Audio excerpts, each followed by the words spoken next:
আমাদের ট্রেন এখন বাঁকুড়া স্টেশন ছেড়ে বেরিয়ে যাচ্ছে। এইখান থেকে লাইনটি দুটি ভাগ হয়ে যাচ্ছে। আর ওই দূরে দেখছেন ট্রাকগুলি দাঁড়িয়ে আছে, ওটা হলো বাঁকুড়া দুর্গাপুর মেন রোড। আমরা এখন বেলবনির জঙ্গল ক্রস করছি। দেখুন ট্রেন থেকে কি সুন্দর দেখা যাচ্ছে বেলবনির জঙ্গল।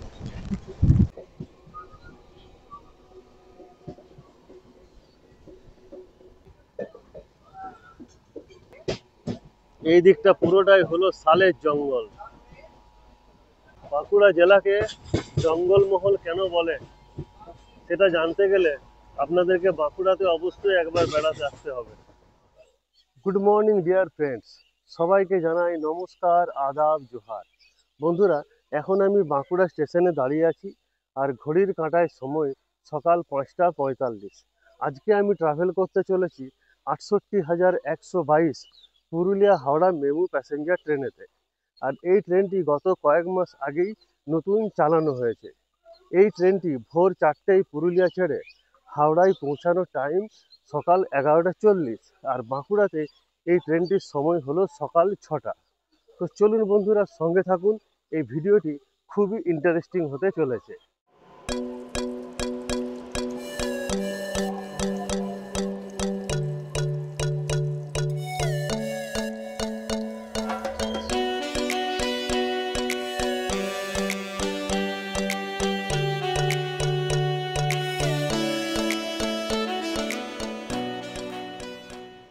আমাদের ট্রেন এখন বাঁকুড়া স্টেশন ছেড়ে বেরিয়ে যাচ্ছে। এইখান থেকে লাইনটি দুটি ভাগ হয়ে যাচ্ছে। একটা চলে যাচ্ছে সোজা খড়গপুরের দিকে, আর একটা চলে যাচ্ছে বাঁ দিকে মোসাগ্রামের দিকে।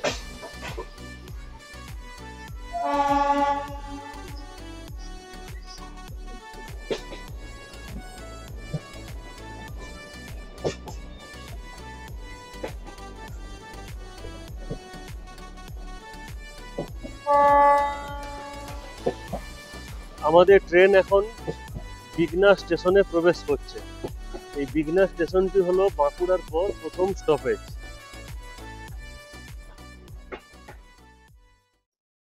বন্ধুরা, আমরা এখন এসে পৌঁছালাম বিগনা স্টেশনে। আর এই বিগনা স্টেশনটি হলো বাঁকুড়ার পর প্রথম স্টপেজ। বলে রাখি, ট্রেনটি পুরুলিয়া থেকে হাওড়ার মাঝে, পুরুলিয়া থেকে বাঁকুড়া পর্যন্ত গ্যালোপিং চলে। আবার বাঁকুড়া থেকে মোসাগ্রাম পর্যন্ত অল স্টপেজ। আবার মোসাগ্রাম থেকে হাওড়া পর্যন্ত গ্যালোপিং চলে, অর্থাৎ সব স্টেশনে থামে না। ট্রেনটি সকালবেলায় বিশেষ ভিড় নেই, তবে চলতে চলতে কিন্তু ট্রেনটি পুরো ভর্তি হয়ে যাবে। আর এই হচ্ছে ট্রেনের বাথরুম। বাথরুমগুলো একটু দেখিয়ে দিই।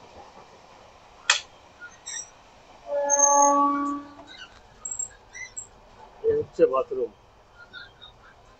এমনি ট্রেনটা ঠিকই আছে, পরিষ্কার পরিচ্ছন্ন। তবে কতদিন পরিষ্কার পরিচ্ছন্ন থাকে সেটাই দেখার বিষয়।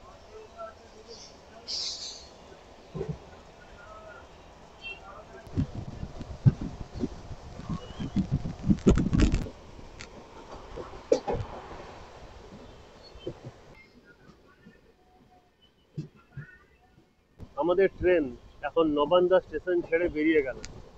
আর ওই দূরে দেখছেন ট্রাকগুলি দাঁড়িয়ে আছে, ওটা হলো বাঁকুড়া দুর্গাপুর মেন রোড।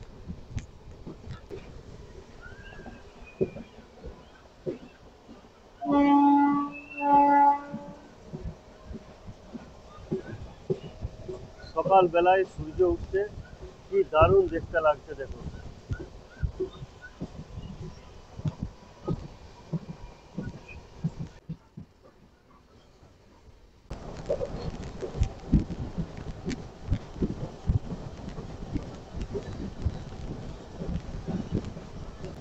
আমরা এখন বেলবনির জঙ্গল ক্রস করছি। দেখুন ট্রেন থেকে কি সুন্দর দেখা যাচ্ছে বেলবনির জঙ্গল।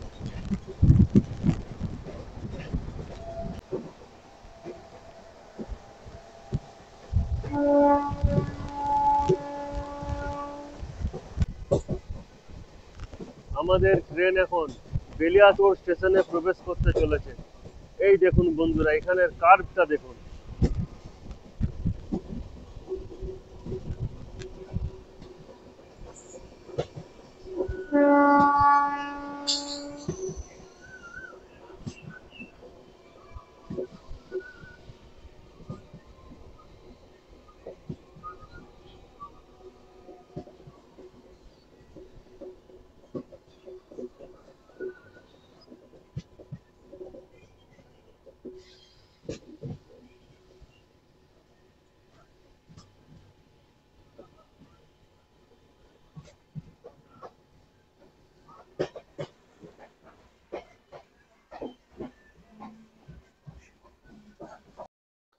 বন্ধুরা, আমাদের ট্রেন এখন এসে পৌঁছালো বেলিয়াতোড় রেলওয়ে স্টেশনে। আর এই বেলিয়াতোড় জায়গাটি বিখ্যাত হলো, বিখ্যাত চিত্রশিল্পী যামিনী রায় এই বেলিয়াতোড়েই জন্মগ্রহণ করেছিলেন। আর বেলিয়াতোড়ের আরেকটি বিখ্যাত জিনিস হলো এখানকার মেচা সন্দেশ। এছাড়াও এখানকার জনপ্রিয় ঝুমুর শিল্পী সুভাষ চক্রবর্তীর জন্মস্থান কিন্তু এই বেলিয়াতোড়।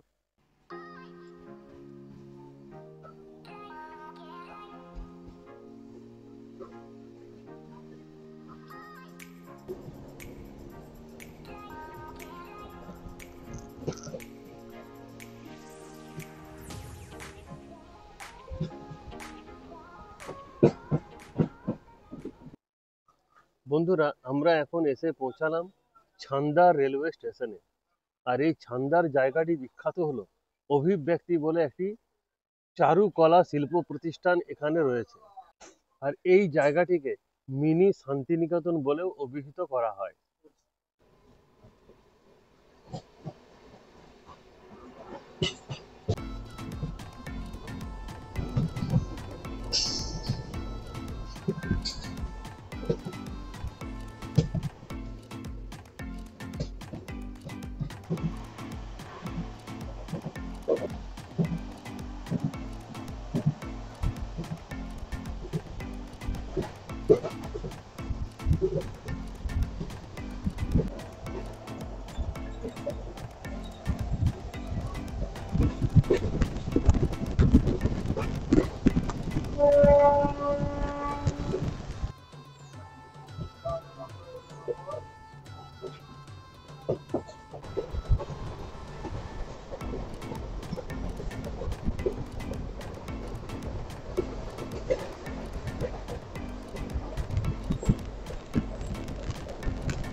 আমাদের ট্রেন এখন সোনামুখী স্টেশনে প্রবেশ করতে চলেছে।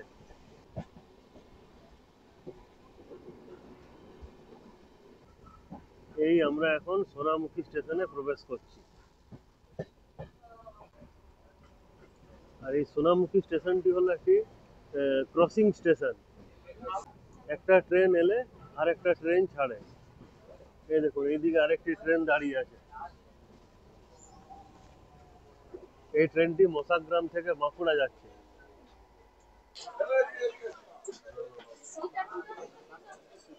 এই দেখুন, সোনামুখী স্টেশনের ভিড় দেখুন।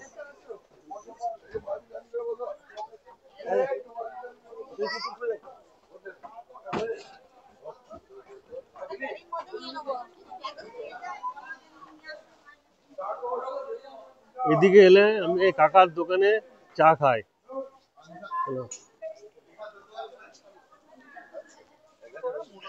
কাকা, একটা চা দাও।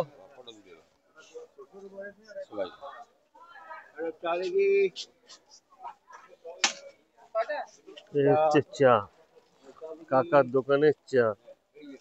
হুম।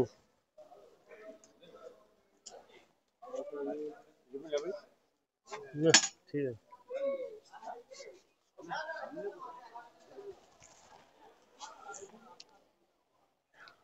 আমাদের ট্রেন এখন এসে পৌঁছালো সোনামুখী রেলওয়ে স্টেশনে। আর এই সোনামুখী শহরটি হলো বাঁকুড়া জেলার একটি পৌর শহর। এই সোনামুখী শহরের বিখ্যাত উৎসবগুলির মধ্যে একটি হলো কার্তিক পূজা। সোনামুখীর কার্তিক পূজা কিন্তু বাঁকুড়া জেলার খুবই বিখ্যাত একটি পূজা। এখানে ট্রেনের ক্রসিং হয়, কারণ বাঁকুড়া থেকে মশাগ্রাম পর্যন্ত এই লাইনটি হলো সিঙ্গেল লাইন। আর যে কটি ক্রসিং স্টেশন আছে তার মধ্যে সোনামুখী একটি, বোয়াইচন্ডী একটি, আরও কয়েকটা স্টেশনে ক্রসিং এর কাজ চলছে। ট্রেনের অ্যানাউন্সমেন্ট হয়ে গেল। ট্রেন এখন সোনামুখী স্টেশন ছেড়ে বেরিয়ে যাবে মশাগ্রামের উদ্দেশ্যে।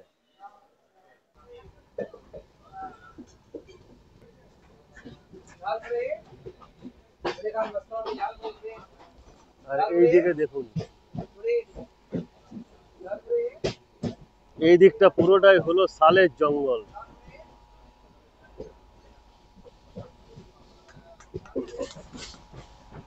বাঁকুড়া জেলাকে জঙ্গলমহল কেন বলে সেটা জানতে গেলে আপনাদেরকে বাঁকুড়াতে অবশ্যই একবার বেড়াতে আসতে হবে। এই দেখুন, এই হচ্ছে সোনামুখীর শালের জঙ্গল, বিশাল জঙ্গল, বিশাল। সোনামুখী থেকে বিষ্ণুপুর যাওয়ার যে রোড, সেই রোডের দুই পাশে এরকম প্রচুর জঙ্গল দেখতে পাবেন। বন্ধুরা, আমাদের ট্রেন এখন সোনামুখী স্টেশন ছেড়ে বেরিয়ে যাচ্ছে। আর চলুন এরপর দেখা হচ্ছে বোয়াইচন্ডী স্টেশনে।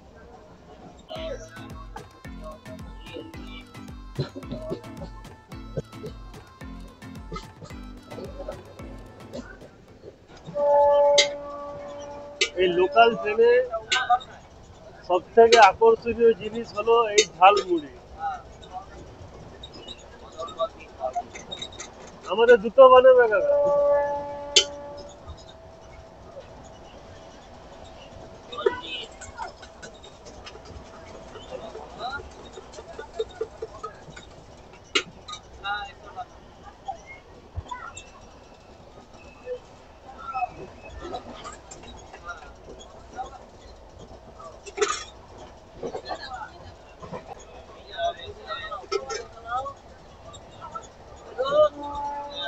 বুঝলে দাও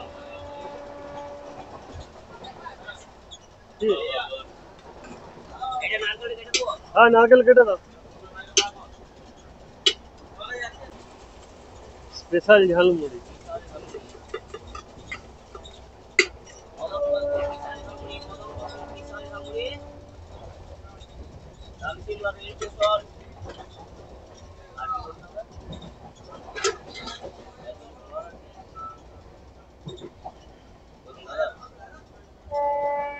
দেখি, এই হচ্ছে স্পেশাল ঝালমুড়ি। লোকাল ট্রেনে ট্রাভেল করলে এই বোনাস হিসেবে ঝালমুড়ি পাওয়া যায়।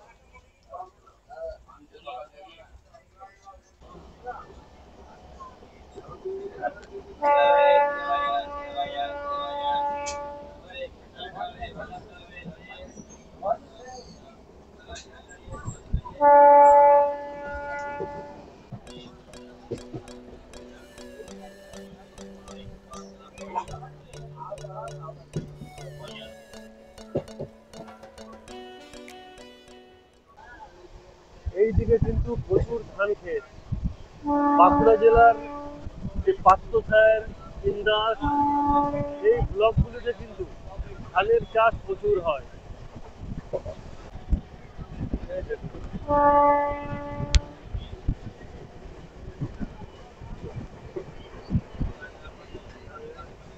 চারিদিকে শুধু ধান ক্ষেত আর ধান ক্ষেত।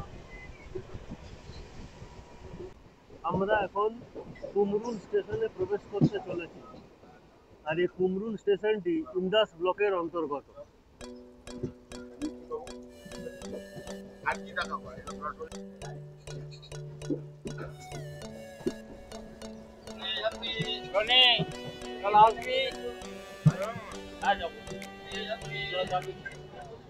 আমাদের ট্রেন এখন এসে পৌঁছালো শাসপুর রেলওয়ে স্টেশনে। আর এই শাসপুর রেলওয়ে স্টেশনটি হলো বাঁকুড়া জেলার শেষ স্টেশন। এর পরের স্টেশন আসবে বোয়াইচন্ডী। আর বোয়াইচন্ডী রেলওয়ে স্টেশনটি পূর্ব বর্ধমান জেলার অন্তর্গত।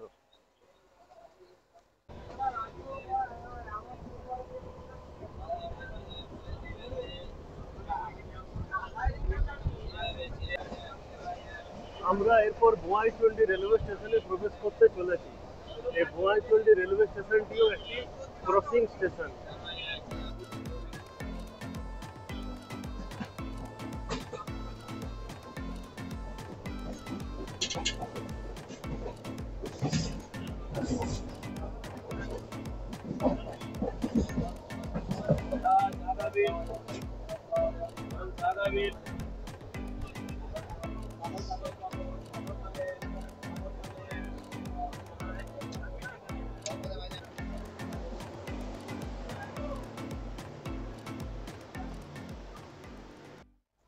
আমাদের ট্রেন এখন এসে পৌঁছালো বোয়াইচন্ডী রেলওয়ে স্টেশনে। আর এই বোয়াইচন্ডী রেলওয়ে স্টেশনই ছিল আজকে আমার ডেস্টিনেশন। আর এই বোয়াইচন্ডীর বিখ্যাত হলো মাতা বসন্তচণ্ডী মন্দির। আপনারা যারা বসন্তচণ্ডী মন্দির সম্বন্ধে ভিডিও দেখতে চান তারা আমার চ্যানেলে গিয়ে দেখতে পারেন। অলরেডি এর আগে আমি একটা বোয়াইচন্ডী মন্দিরের ভিডিও বানিয়ে রেখেছি। বোয়াইচন্ডী মন্দিরের ভিডিও লিঙ্কটিও আমি আমার ডেসক্রিপশন বক্সে দিয়ে দেব, আপনারা চাইলে দেখে নিতে পারেন।